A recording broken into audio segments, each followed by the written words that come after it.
Kedy muž skutočne miluje ženu? Budem sa pozerať dole, lebo vám to prečítam. Veľa raz to nie je práve vtedy, keď vám vraví milujem ťa, ale vtedy, keď v noci vstane kvôli vám a rozospatý ide na druhý koniec mesta, aby sa vám cestou z práce nič nestalo. Nie je to vtedy, keď vám vraví, že bez vás nemôže žiť, ale vtedy, keď sa obetuje iba preto, aby si s vami pozrel nudné predstavenie v divadle, koncert alebo film, ktorý ho v podstate vôbec nezaujíma. Nie vtedy, keď vraví, akú má krásnu ženu, ale vtedy, keď ráno vás nenamaľovanú ťahá veselo z postele. Toto sa mne veľmi páči. Miluje vás, keď je kvôli vám ochotný ísť na koniec sveta, zabudnúť občas na seba a robiť veci, po ktorých túži vaše srdce a vy sa pri nich cítite ako zaľúbené malé dieťa.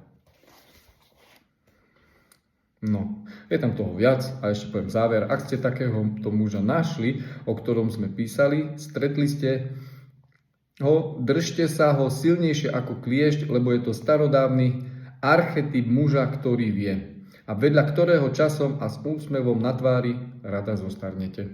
Ak sa vám to páčilo, tak môžete dať videu like, mne sa to veľmi páči. Majte sa.